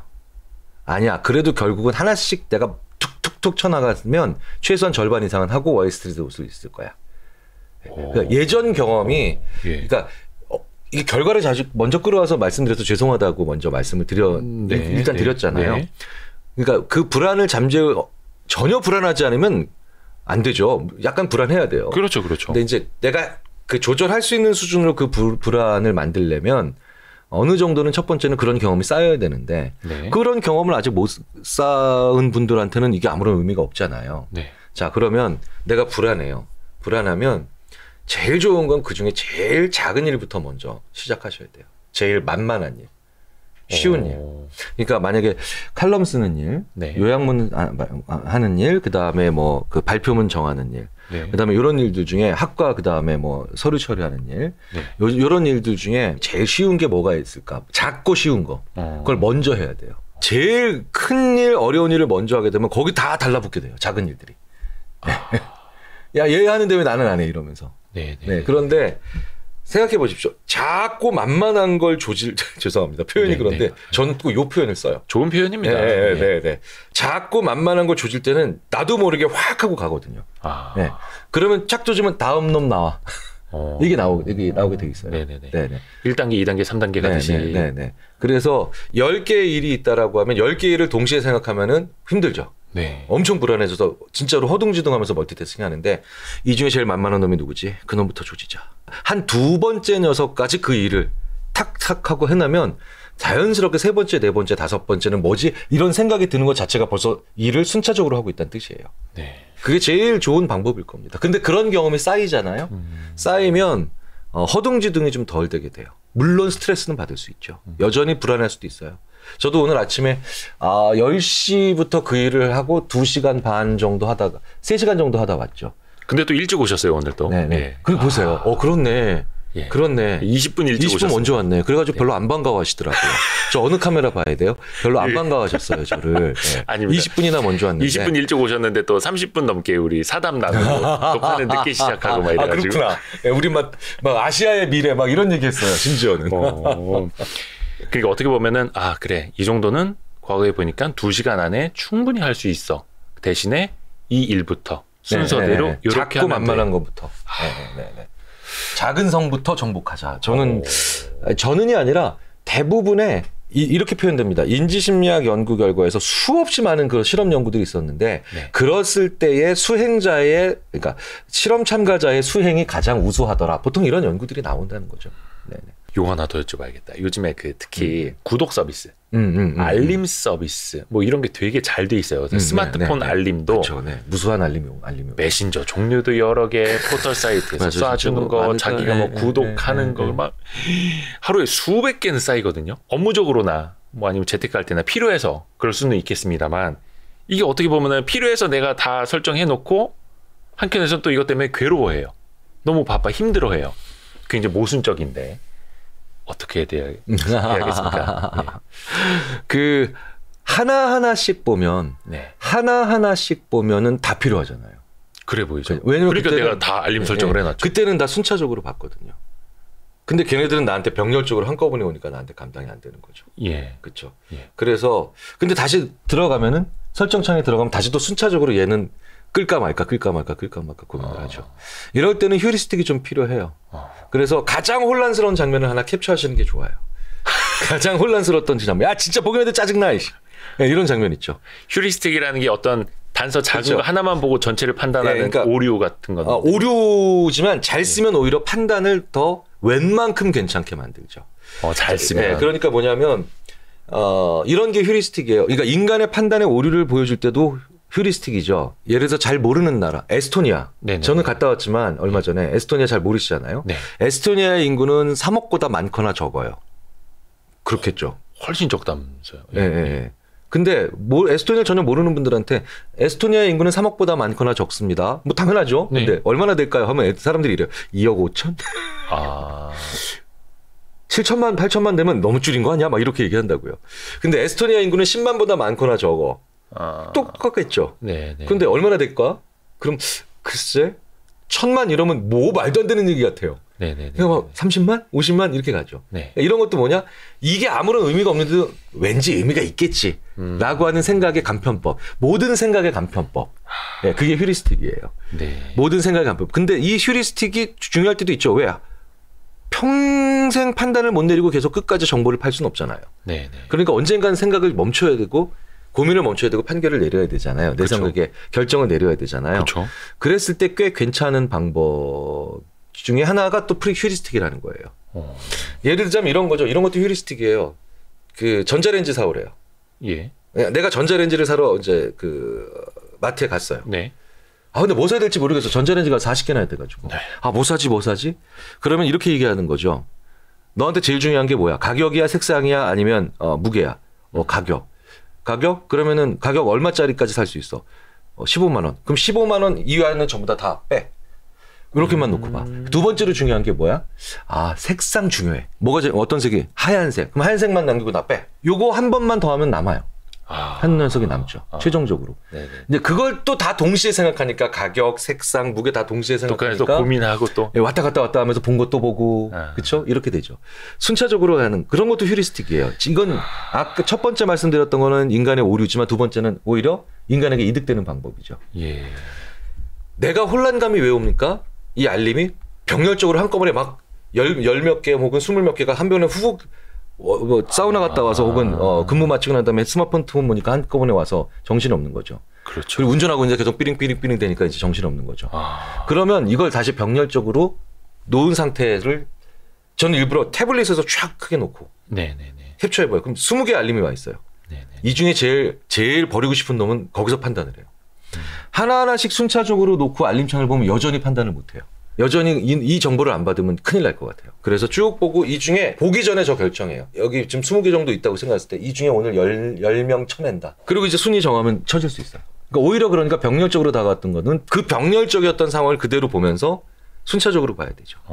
그런데 우리는 설정창에 들어가서 하나씩 본단 말이에요. 예. 그러니까 다 필요하죠. 그러네요. 다 쌓여 있는 거 어떻게 보면 이제 위에서부터 보거나 아래서부터 보거나 막 이렇게 막 보려고는 하는데 그렇죠. 그게 아니고 조금 더 괜찮은 방법, 또 정밀한 방법은 뭐냐면 이게 이 알림이 왔을 때 소위 말해서 아이 진짜 이게 왜 굳이 와야 돼라고 했던 걸 기록해 놓는 것도 방법이에요. 그러니까 저는 틈틈이 그러니까 이 정보 유용한데 이런 걸 기록하는 게 아니라 이 정보 진짜 쓸데없다. 이 정보 진짜 쓸데없다. 이런 것도 기억해요. 이런 거를 갖다가 소위 말하는 제가 예전에 실수 노트도 중요하다고 말씀드렸는데 무의미한 것의 노트도 필요해요. 아무짝에도 필요가 없는 것들을 주는 정보의 소스들도 기록하는 거죠. 그럼 이것도 하나 줄일 수 있는 거거든요. 이게 무의미했으니 다음번에는 이런 걸 좀 쳐내자. 그렇죠. 맞습니다. 그래서 Y스트릿 빼고는 다른 알림 설정은 꺼두셔도 좋습니다. 사실 우리 김경희 교수님하고 제 Y스트릿이 이제 주기적으로 인지심리학에 대해서는 많이 배우고 있습니다만 공부하는 양이 많아진다고 해서 또 그게 자기께 되는 건 또 아니더라고요. 왜냐하면 이걸 가지고 내가 사회생활 뭐 여러 가지 특히 이제 투자할 때도 그렇고 접목을 좀 해봐야 되는데 정작 배운 대로 하지 못하는 경우들이 왕왕 생기지 않습니까? 물론 이게 그게 자기화가 안 돼서 그럴 텐데 대표적으로 어떤 경우에 그럴까? 그러니까 배운 대로 잘 안 되는 그렇죠. 건데. 내가 분명히 알았던 건데 이런 상황이 오면 이렇게 해야 해라고 생각을 했었던 건데 왜 실제로 이렇게 행동을 하지 못했을까? 후회하는 것들이 좀 계속 생기지 않습니까? 그래서 뭐 이제 뭐 공부랑 실전은 다르다. 뭐 무수히 많은 얘기들을 하시죠. 그 기억이라고 하는 게 두 가지가 있어요. 그러니까 사전적 혹은 의미적 기억이라는 게 있고 절차적 기억이라는 게 있어요. 그러니까 절차적 기억은 뭐냐면 순서가 있는 기억이죠. 그런데 의미적 기억은 뭐 예를 들어서 뭐 완전제곱에 관련된 지식이랑 세종대왕께서 한글을 만드셨다 이런 단편적인 사전적 지식들은 순서가 존재하기도 어렵고 순서를 굳이 따지지도 않죠. 어렸을 때 우리가 시험 문제 풀던 것 중에 우리 굉장히 그 곤욕스럽게 만드는 것 중에 하나가 뭐 어떤 사건이 가장 먼저 일어났고 어떤 사건이 나중에 일어났냐 뭐 이런 거. 역사적 순서. 않죠. 왜냐면 우리는 한 단편씩 배웠거든. 그 장면을 배웠거든. 그런데 나중에 시간이 지나면서 자연스럽게 그 있잖아 그 세종 아버지가 말이야 뭐 그렇죠. 영조가 아들을 말이야 막 이런 식으로 이런 식으로 얘기를 하면서 거기에 이제 절차는 아니지만 어쨌든 사전에 앞뒤에 붙은 그런 지식들이 살붙이면서 좀 더 말하기 좋은 지식이 되죠. 바꿔서 얘기하자면 그렇기 때문에 말을 해야 순서가 생기죠. 그래서 배운 것들에 대해서 일단 첫 번째 단계로 말씀을 드리자면 그래서 인지심리학자들이 세상에는 두 가지 종류의 지식이 있는데 첫 번째는 내가 알고 있다고 공부했다고 착각하는 지식이고 두 번째는 공부했다라고 알고만 있는 게 아니라 설명도 할 수 있는 지식이라고. 그러니까 알고 있다는 느낌만 있고 남들한테 설명을 할 수 없는 지식은 아직 지식은 아니에요. 근데 내가 알고 있다는 느낌만 가지고 있는 게 아니라 남들한테 설명도 할 수 있는 지식은 지식이죠. 자, 이건 이제 공부한 내용에 대한 지식의 여부를 따지는 거고요. 이제 여전히 실전까지 가려면 좀 더 시간이 있어야 되죠. 시간이 있어야 되는데 예를 들자면 이런 거예요. 여전히 그럼에도 불구하고 짧은 시간에 공부한 게 내면화되는 사람이 있고 아무리 얘기를 해도 공부를 하고 실전 경험이 있어도 여전히 그러니까 도로함이 타버린 사람도 있죠. 공부한 것과 실전이 다르다라는 말에 그 의미에는요. 두 개는 당연히 다르죠. 그걸 모르는 사람은 없죠. 근데 이 말의 가장 중요한 송뜻은 제가 보기엔 그런 것 같아요. 공부를 그렇게 많이 했고 실전도 그렇게 많이 했는데도 전혀 공부랑 실전이 연결이 안 되는 사람들. 그게 왜 그러냐면요. 그 일이 일어날 거를 이미 알고 있었던 것처럼 행동하기 때문입니다. 그 일이 일어날 것처럼 미리 알고 있었던 것처럼 실패를 대하는 자세. 왜 실패로부터 배우지 않는다. 왜 안 배울까요? 공부를 했어요. 공부를 하고 난 다음에 문제를 풀었어요. 문제를 풀었는데 우리가 지금 10년 전이든 20년이든 가장 또렷하게 기억이 나는 건 맞춤 문제가 아니라 뭘 틀렸나가 기억이 나야 되거든요. 그래서 공부를 하면 시험 문제가 틀린 게 더 중요하고 오답 노트가 중요하잖아요. 아하. 네네.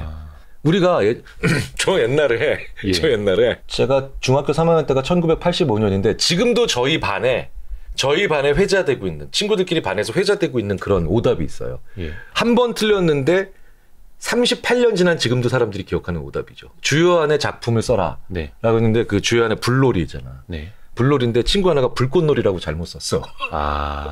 온 반이 걔를 놀리기도 하고 내가 미쳤나 보다. 내가 뭐냐. 불놀이가 뭐 불꽃놀이가 뭐냐 이랬죠. 네네. 지금도 그 친구는 평생 안 까먹죠. 주요한 불놀이 씨. 불꽃놀이 아니고 불놀이 씨. 네. 그러니까 오답이 기억이 더 잘 나야 돼요. 공부를 아무리 해도 늘지 않는 사람의 특징이 바로 뭐냐. 오답을 대하는 자세가 틀려요. 오답이 기억이 안 나요. 자기가 썼던 오답이. 왜 오답이 기억 안 나는지 아세요? 자기가 틀렸음에도 실패했음에도 불구하고 이건 투자도 마찬가지고 모든 일도 마찬가지예요. 내 실패할 줄 알았어. 이제. 이렇게 자기의 실패가 자기의 오답이 혹은 자기의 실수를 마치 자기가 알고 있었던 것처럼 구는 사람들이 가장 학습량이 적어요. 학습량이. 공부한다. 이거 에듀케이션이라 그래요. 보통. 네네네. 그런데 실전이 잘 되는 사람들은 그러니까 교육 수준이 높은 사람들이 아니라 학습 기제가 좋은 사람들이라 그러죠. 네. 일머리 좋은 사람들 이런 얘기 하잖아요. 일머리 좋은 사람들은 처음부터 잘하는 사람들이 일머리 좋은 사람이 아니죠. 뭔가 틀렸는데 그 다음에 빨리 개선할 수 있는 사람이고 알려주면 오케이 하고 바로 알아듣는 사람들이죠. 일머리 좋은 사람들이 바로 뭐냐? 네 그럴 줄 알았어요. 정반대만 죄송합니다. 몰랐습니다. 이걸 잘한다는 거예요. 투자든 일이든 공부든 아이고 이거 몰랐네. 그러니까 이게 알았던 것처럼 모르는 걸 알았던 것처럼 예측하지 못했던 걸 예측하고 있었던 것처럼 구는 사람이 가장 안 늘어요. 모르면 배워 이래야 되는데 모르는데도 아는 것처럼. 네. 근데 우리 주위에 그리고 우리 자신도 보면 정말 그런 안타까운 모습들이 많죠. 그러니까 제가 같이 일을 해본 사람 중에 이런 사람이 있어요. 분명히 몰랐어. 분명히 모르고 있기 때문에 이 일이 벌어졌어요. 근데 순간적으로 이 기술이 발달돼가지고 그렇지 맞아. 그 내가 알고 있었는데 말이야. 모르고 있는데. 그럼 어떤 일이 벌어진 줄 아세요? 그 사람한테 더 이상 알려줄 수가 없어. 알려줄 수가 없는 거예요. 왜냐면 알고 있다고 자기가 빡빡 우기니까. 모르는데 아는 것처럼. 맞아. 그치. 그러니까 이런 말 하면 안 되거든요. 어떻게 보면 그게 조금 더 비겁한. 그렇죠. 하지만 지금 이 순간에 살짝의 창피함이나 아니면 뭐 심지어 좀 나가면 수치스러움이나 아니면 곤욕스러움을 벗어나는 그냥 자기만의 습관이죠. 근데 이 몰랐던 거를 내가 이런 거 전혀 몰랐네 라고 나온 사람한테는 찬찬히 설명해 줄 수 있지만 맞아 이런 게 있는 걸 내가 알고 있었지. 그럼요 알지. 이런 사람한테는 알고 있는 척하는 것처럼 하는 사람들한테는 진짜 방법이 없어요. 그러니까 평생 안 늘어. 그걸 평생 모른 채가 그리고 계속. 네네. 이게 대부분 비슷한 사이에서 많이 일어나요. 내가 뭔가 밀리기 싫어서 그렇죠. 막 이렇게. 아니면 내가 더 높은 위치에 있을 때. 왜 초등학생들이 이런 얘기 안 하잖아요. 내가 그럴 줄 알았어. 이런 얘기 안 하잖아요. 근데 나 그럴 줄 몰랐지. 내가 전혀 몰랐지. 그거 완전 내가 예상을 못했네. 이 사람들이 제일 강자예요. 받아들이게 되고 배우게 되고 그런 사람들은 한 번만 그 얘기를 하더라도 자기한테 확 몰리는 기억으로 자기가 일어났던 일들에 대해서 학습 효과가 일어나요. 러닝. 그래서 이렇게 보면 그게 또 대표적으로 일어나는 것 중에 하나가 투자인 것 같아요. 100만 원 투자했는데 70만 원 딱 30만 원 손해 봤어. 딱 이러면 내 이럴 줄 알았다. 이게 최악의 사람들이야 대부분 보면. 그냥 고개 한번 끄덕거리고 배우지도 못하고 그냥. 그러니까 내가 그럴 줄 알았다라고 하는 사람한테 이게 왜 그랬는지에 대한 얘기를 해줄 수도 없고. 그러니까 안 놀래는 척하는 사람들이 제일 학습량이 적어요. 안 놀란 척. 속으로 놀랬으면서. 그냥 괜찮은 척. 근데 조금 더 그냥 솔직하게. 그죠. 근데 사실 그 진짜 용기는 그거라면서요. 모르는 걸 모른다고 말할 줄 아는 공자님부터 다 그렇게 얘기하잖아요. 생각해 보세요. 그 예전에 어떤 보험 설계사 한 분이 자기한테 필요하지도 않는 보험을 덜컥덜컥 계약하는 분들이 계시다고. 예를 들어서 부장님 우리나라 남성 30%가 70대가 되기 전에 오디암 중에 하나에 걸리는 거 아시죠? 모르죠. 근데 모르는데도 그럼요 알죠. 이런 보험이 팔린대요. 왜 지가 안다 그랬거든. 그 보험 설계사분도 당황한데요. 왜 갑자기 이 보험이 좋다 그러지? 지가 안다 그랬거든 좀 전에. 근데 이런 분들한테는 판매하기도 어렵지만 보험 설계사분도 판매가 됐을 때도 되게 보람을 느낀대요. 부장님 우리나라 남성 30%가 70대가 되기 전에 오디암 중에 하나에 걸리는 거 아시죠? 그래요? 몰랐어요. 헐. 그럼 이제부터 제가 알려드릴게요. 그러면 진짜 필요한 보험을 사고 자기도 제대로 된 보험을 판매한대요. 네. 그러니까 그 보험 설계사분이 굉장히 괜찮은 분이에요. 좋은 분이에요. 제가 알고 있는 분이. 그러니까 자기도 좋은 보험 그분한테 맞는 보험을 판매해야 보람을 느끼잖아요. 그렇죠, 그렇죠. 근데 엄하게도 자기한테 별로 안 필요한 보험인데도 덜컥덜컥 계약하는 분들이 그렇게 아는 척하는 분들이래요. 그러니까 뭐 보면은 왜 투자든 뭐 아니면 경제든 뭐 이렇게 유난히 모르는데도 아는 척 끝까지 모르는 거를 인정 안 하는 사람들이 있지. 네네네. 그 사람들이 맨날 엄한 짓을 하고 있다니까. 엉뚱한 거 사기도 하고. 왜냐면 자기의 그 모른다라는 것을 인정하지 않아야 되기 때문에 네. 해야 되는 행동들이 있거든요.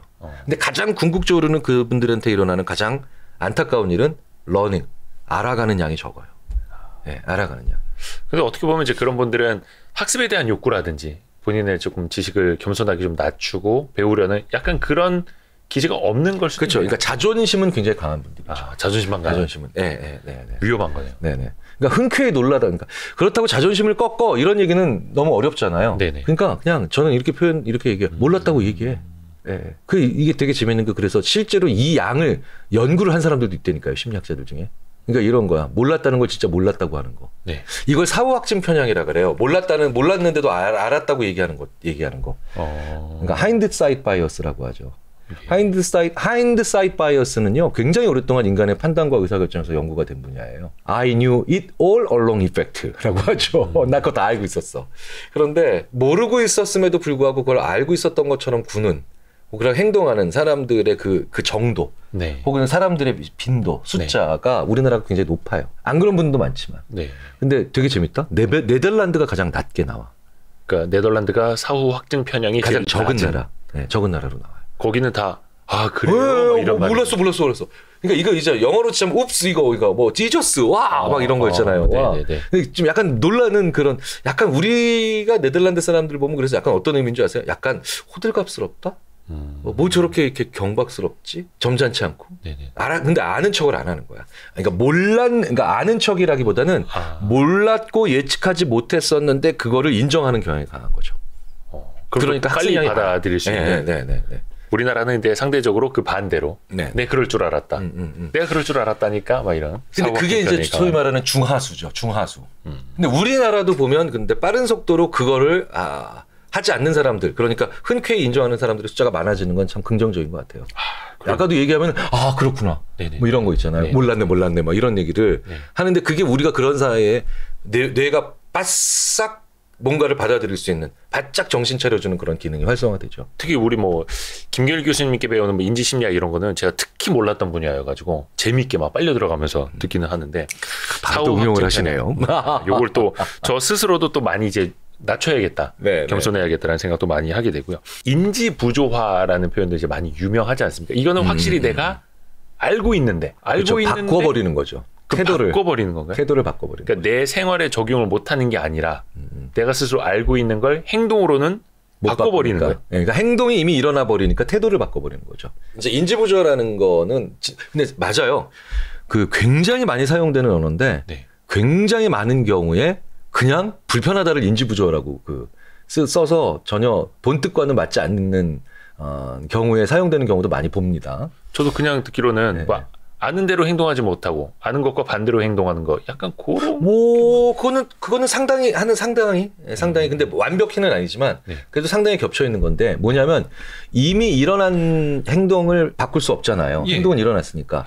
그래서 이미 일어난 행동 때문에 기존의 태도를 억지로 바꾸는 거.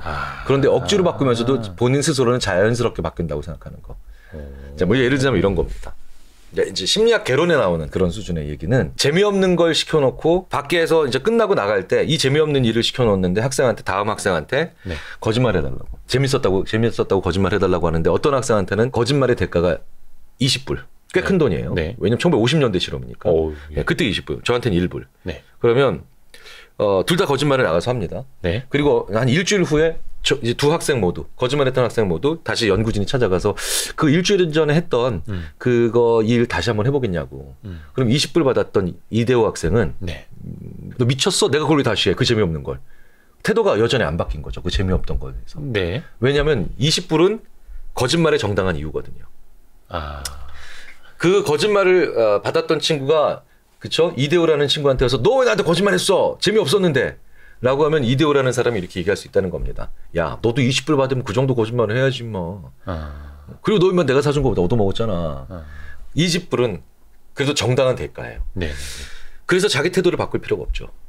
그런데 1불 받고 거짓말했던 저는 그거 의외로 또 재밌었더라고요. 말도 안 되는 얘기를 하는 거예요, 제가. 그렇게 자기를 합리화해버리면. 네, 왜냐하면 1불 받고 거짓말한 사람이 될 수가 없잖아요. 1불 받고 거짓말한 건 일어난 행동이잖아요. 네네네. 그러니까 그걸 가지고 그건 바꿀 수 없는 행동이 이미 일어났는데 1불 받고 거짓말한 사람이 되니까 너무 웃긴 거잖아. 그 작은 돈으로. 네네. 그러니까 태도를 바꿔버린 거야. 아예. 심지어는 이런 학생도 그 묘미가 있더라고요. 말도 안 되는 얘기를 합니다. 근데 이게 왜 인지부조화라는 말이 왜 정말 지금까지도 수많은 그 분들이 언급을 하시냐면 정말 많은 현상들을 설명해요. 정말 많은 현상들을 설명해서 그래요. 이미 저질러진 일 때문에 기존의 것이 바뀌는 거죠. 네, 이미 어쩔 수 없는 일 때문에. 네네네. 네. 그래서 뭐 예를 들자면 이런 거죠. 그냥 별뜻 없이 피켓 들었던 사람이 갑자기 그 안건을 나중에 보고 없는 아이디어가 생긴 거예요. 왜? 내가 피켓 들었기 때문에. 심지어는 범죄심리학에서 살인 청부. 살인 청부 금액이 너무 높지 않더라는 거예요. 의외로. 어떻게 이 금액을 받고 사람을 죽여? 만약에 살인 청부 금액이 수십억이야. 우리는 당연히 그렇게 생각하죠. 어떻게 내가 돈을 왜 사람을 죽여? 말도 안 되는 얘기죠. 근데 이제 그래도 만약에 돈을 받는다면 몇십억은 받아야지. 우리 이렇게 생각하잖아요. 그렇죠. 근데 몇십억을 받으면 아까 20불 받은 이대호 학생처럼 내가 해쳐야 되는 상대방에 대한 적개심이 안 생겨요. 왜? 그 몇십억의 이유가 되니까. 그러니까, 돈이 이유가 되니까. 그러니까 직접 정작 그 범행을 저질러야 되는 순간에 가면 주저하게 된다는 거예요. 근데 만약에 500만 원이야. 그럼 500만 원 받고 사람을 해친다는 건 말도 안 되는 거잖아요. 사실 그렇죠. 그러니까 어쩔 수 없이 적개심을 키워. 내가 저놈을 죽여야 돼. 근데 더 이제 우리를 당혹스럽게 하는 건 원래 살인을 청부하는 그 인간들은 당연히 이건 엄청나게 큰 돈을 줘야만 상대방의 말을 이걸 해줄 거다라고 생각하겠죠. 그렇죠.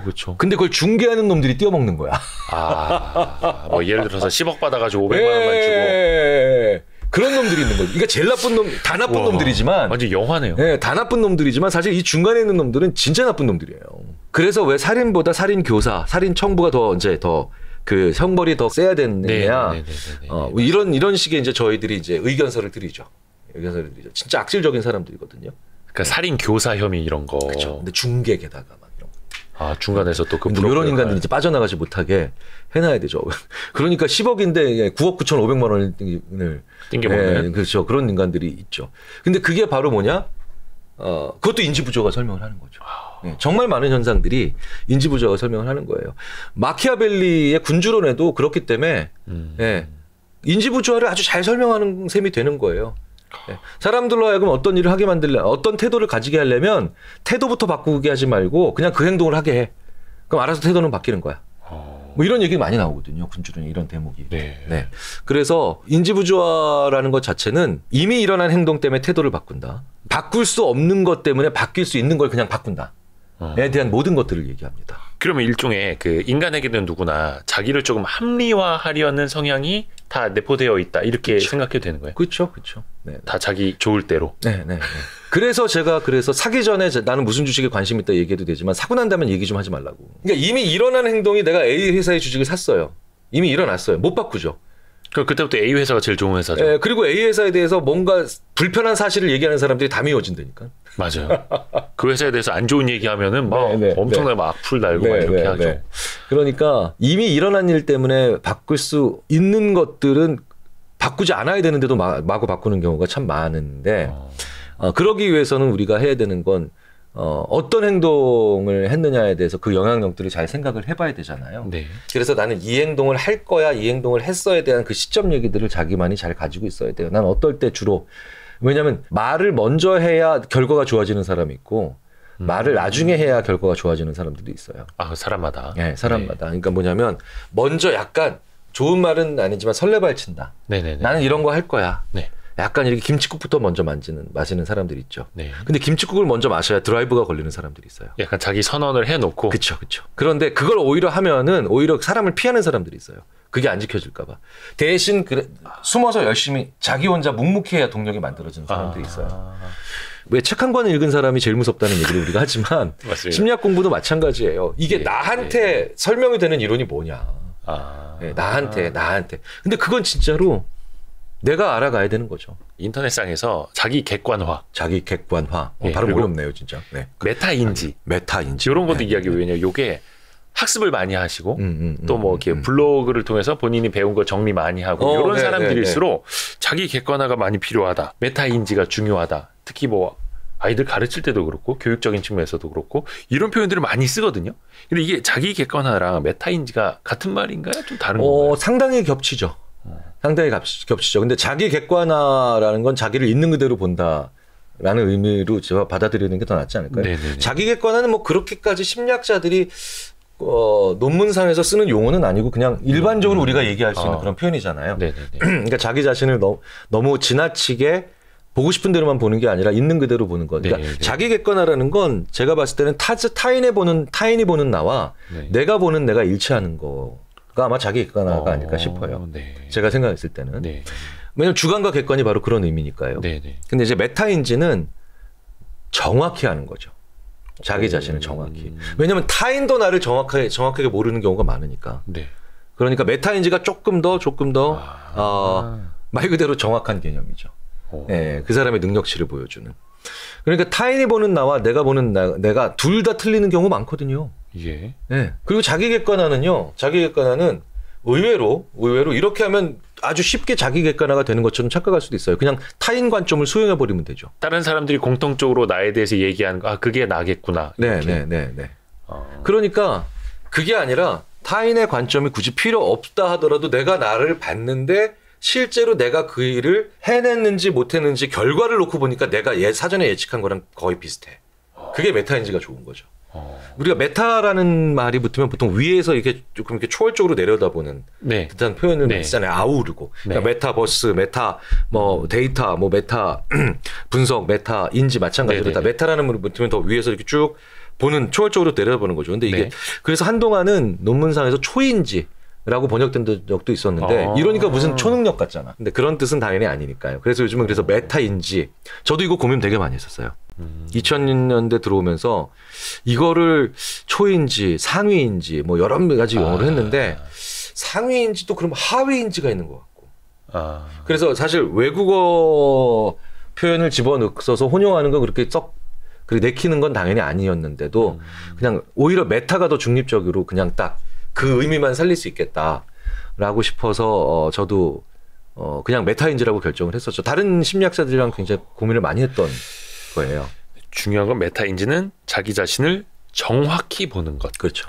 정확하게. 근데 여기 약간 좀 여쭤보자면 인간이라는 존재를 나를 혹시 정확히 알 수 있는 그런 방법이 있다는 거잖아요. 뭐 설문조사 이런 걸 통해서 아는 거예요?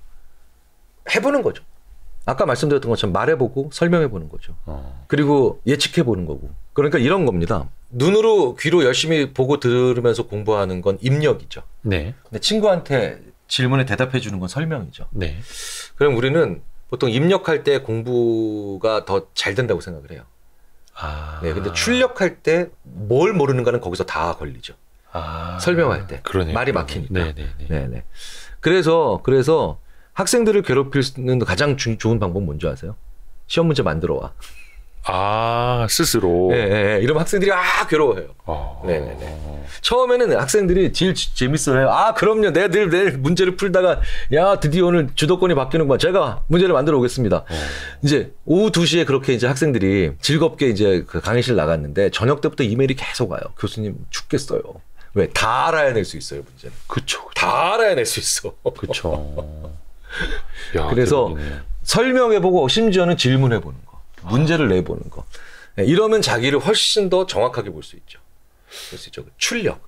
그래서 입력할 때보다 출력할 때 학습량이 8배 더 많다, 심지어. 근데 되게 웃긴 건 출력할 때보다 입력할 때 공부하고 있다는 자신감은 4배 이상 높다.